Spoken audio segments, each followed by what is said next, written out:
galera!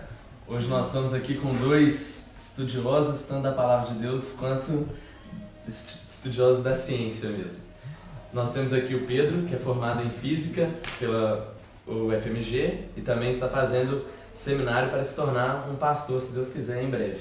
Amém. É um prazer te receber aqui.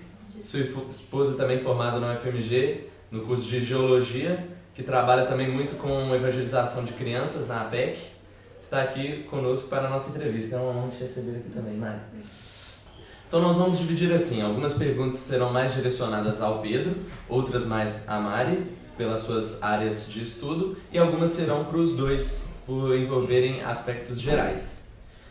A primeira será para o Pedro no assunto de física. Eu queria perguntar, Pedro, se existe alguma possível concordância entre o criacionismo e a teoria do Big Bang. Bom, André, é importante a gente falar que existem várias teorias acerca do começo do universo. O criacionismo é uma delas, o Big Bang é outra.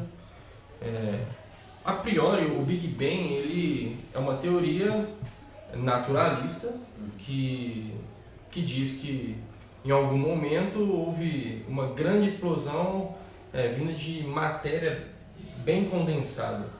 Isso eles chamam também, eles falam que esse fenômeno, na verdade, se chama singularidade.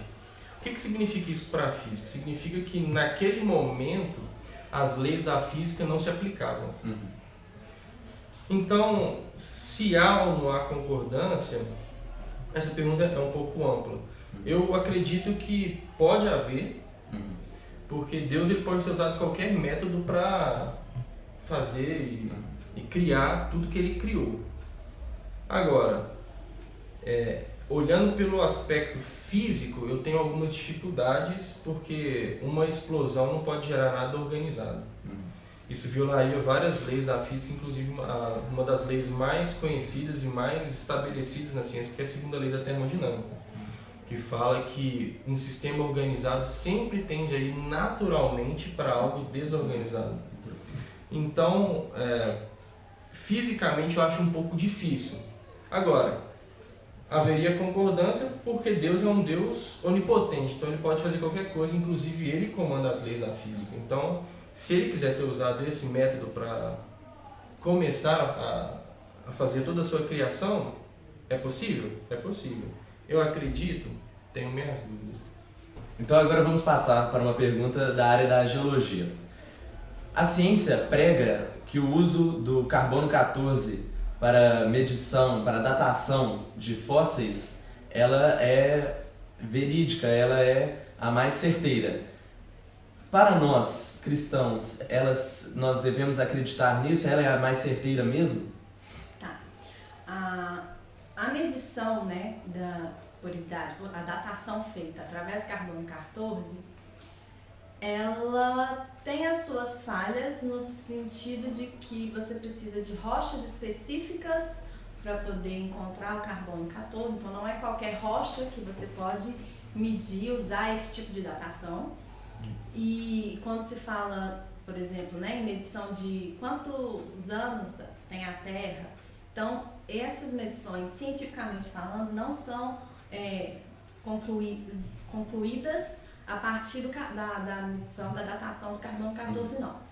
São usados outros tipos de isótopos, decaimento radioativo de outros isótopos, não o carbono 14, porque o carbono 14 em si, ele tem uma especificidade muito pequena, né? A datação dele, o período de meia-vida dele é um período muito curto, então não tem como você usá-lo para poder medir coisas muito, né, com uma idade muito grande, como eles falam que é a idade da Terra, né? Os cientistas usam aí, dizem que a Terra tem 4,5, né, bilhões de anos.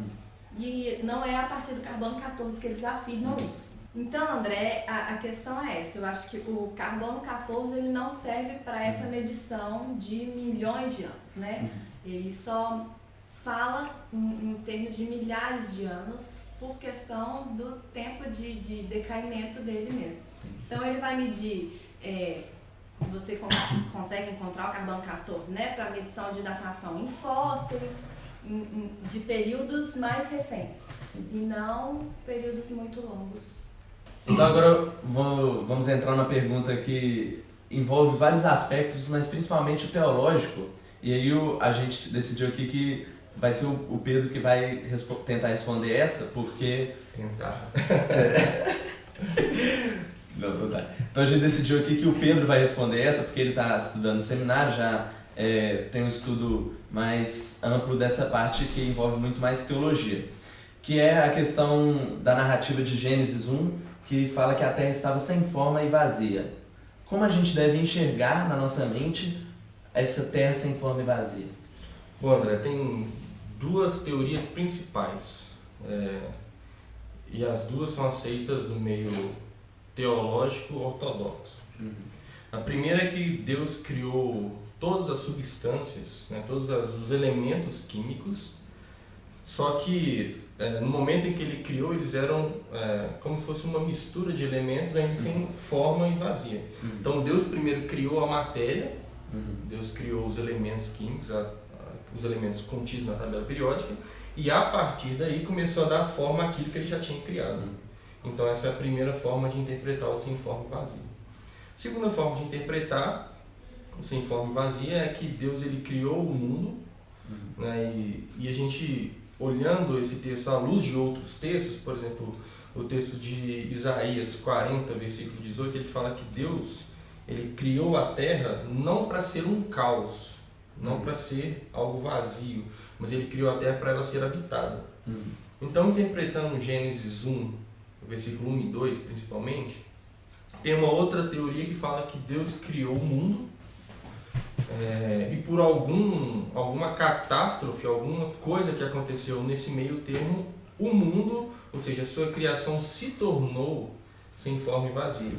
Agora, o que aconteceu para chegar ao ponto da Terra se tornar sem forma e vazio? Nós não temos informação sobre isso. Então, qualquer coisa que eu fale aqui seria mera especulação da minha parte. Eu tenho as minhas convicções, tenho as coisas que eu acredito, mas não seriam embasadas biblicamente e nem cientificamente. Né? Então, o que seria a Terra sem forma e vazia? Eu acredito que em algum momento a Terra era um caos. Agora, se Deus já criou ela assim para depois organizar, ou se Deus criou a Terra organizada, porque Deus é um Deus perfeito, e depois por alguma catástrofe, algum evento, ela se tornou sem forma e vazia, eu não sei explicar o porquê. O que a gente tem que entender é o seguinte, a teologia, assim como a ciência, ela é um estudo feito por homens. Então, da mesma forma que a teologia é formada por homens e a ciência também é formada por homens, a ciência pode estar errada, a teologia também pode estar errada em alguns pontos. O exemplo mais claro disso é no século XVI. Né? A igreja naquela época acreditava que cientistas muito famosos, como o próprio Copérnico, o próprio Galileu, eram hereges. Por que eles acreditavam que eles eram hereges? Porque eles defendiam a ideia de um modelo heliocêntrico, em que a Terra não era o centro do universo.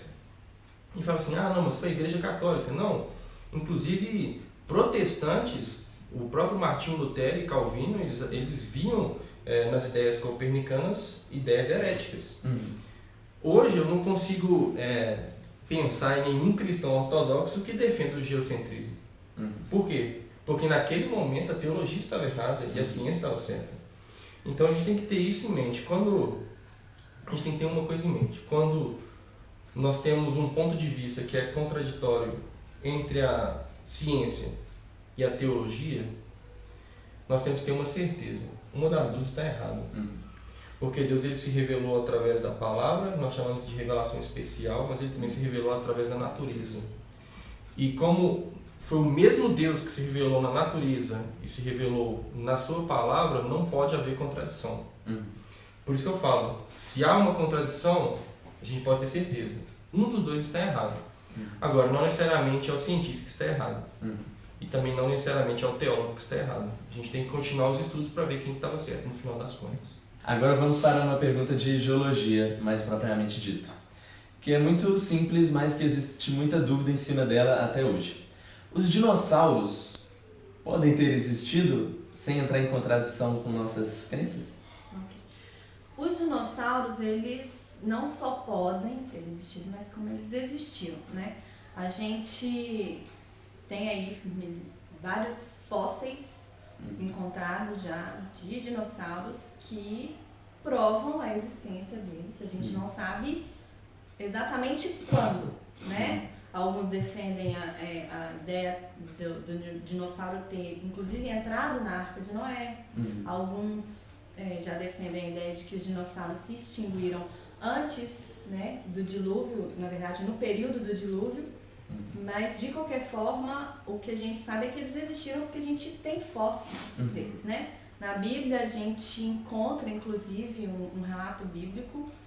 Na nossa tradução não fica muito certo, porque a palavra usada, né, na tradução não foi não é que não foi a mais correta, né? Mas na revista atualizada eles traduziram como hipopótamo. Em outras traduções você encontra como bimute, que é o que pode ser traduzido, né, que foi traduzido como sendo dinossauro mesmo. Né? Tá lá o texto em Jó 40? Em Jó 40, você encontra o texto que fala sobre, né, um ser, e a descrição do ser fala de cauda, fala de tamanho, né, a força dele. Então, toda a característica de um dinossauro mesmo, de um animal de grande porte. Por isso que a gente pode afirmar com certeza que os dinossauros existiram sim. A única questão é quando veio a idade deles, né? Isso. Aí já fica mais difícil de... Então agora uma pergunta, que nem eu falei, que vai envolver os dois. Que é o seguinte: como que a gente pode relacionar a ciência e a fé no nosso dia a dia, escola, trabalho e nossa vida? Bom, André, primeiro é interessante definir o que é fé. Né? Porque muita gente tem a impressão de que fé é um saltar no escuro. Só que essa visão, biblicamente, ela é uma visão errada. Porque em nenhum momento Deus nos chama a uma fé puramente cega. Não, Deus nos chama a ter uma fé na palavra dele. Então, em algo palpável. Então, nós temos fé, nós acreditamos naquilo que está escrito na Bíblia. Bom, definindo o que é fé, como relacionar então fé e ciência? A ciência, em nenhum momento, ela tem o objetivo de pautar a nossa fé. Longe disso. A ciência, ela pode nos trazer evidências de que aquilo que a gente acredita é verdade. Assim como a gente tem várias evidências arqueológicas, várias evidências geológicas, várias evidências físicas de que os relatos bíblicos estão corretos, né? A gente pode tentar aplicar isso na apologética, ou seja, na defesa da nossa fé. O apóstolo Pedro fala que a gente tem que estar preparado para responder a qualquer a razão da nossa esperança. E quando a Bíblia trabalha com esperança e fé, é como se fossem sinônimos, porque a nossa esperança vem da nossa fé. Então nós temos que estar preparados para responder a razão daquilo que nós cremos. E a ciência muitas vezes pode nos ajudar.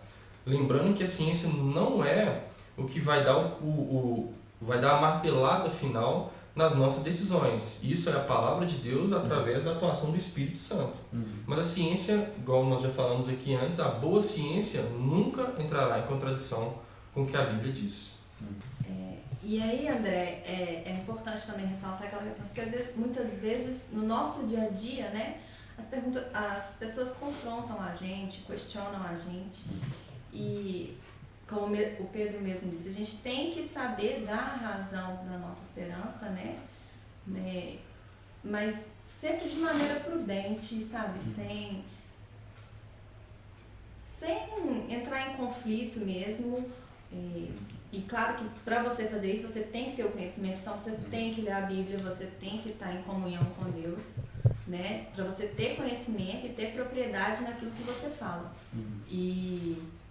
E as duas coisas vão caminhando juntas. Eu acho que se você é confrontado, você tem que responder, você pode se posicionar contra, né? Mostrar que quando, né, o que você crê é diferente do que te é ensinado ou te é questionado, você pode se posicionar contra, mas de uma maneira prudente mesmo. Só para terminar, André, é interessante ressaltar que a Bíblia nos manda amar a Deus com todas as nossas forças, mas com todo o nosso entendimento também. Então, Deus não nos chama para sermos crentes burros. Deus nos chama para ser crentes que estudam a sua palavra, mas também estudam a sua revelação natural. Então, é isso que a gente tem que buscar. A gente não vai entrar em discussões vãs, assim como a Mariana falou, simplesmente para ganhar uma discussão, mas a gente tem que entrar nessas discussões para pregar a palavra. Só que a gente só vai fazer isso se a gente tiver conhecimento tanto da palavra quanto da ciência. Na descrição do livro de Josué, acerca de uma batalha que eles estavam tendo lá no contexto deles, é narrado que a terra, o sol e a lua pararam por um dia. É possível, tanto biblicamente quanto cientificamente, que isso tenha ocorrido? Possível é. Deus, ele abre o mar vermelho, Deus, ele ressuscita os mortos. Então, possível? É possível. Então, tem duas teorias também para explicar isso. A primeira é de que realmente o Sol parou. Ah, mas nós sabemos hoje que a Terra que se movimenta. Tudo bem. A gente poderia explicar isso como um sistema solar parando ao mesmo tempo. De tal forma que as forças se equilibrassem e a Terra não caísse no Sol, por exemplo.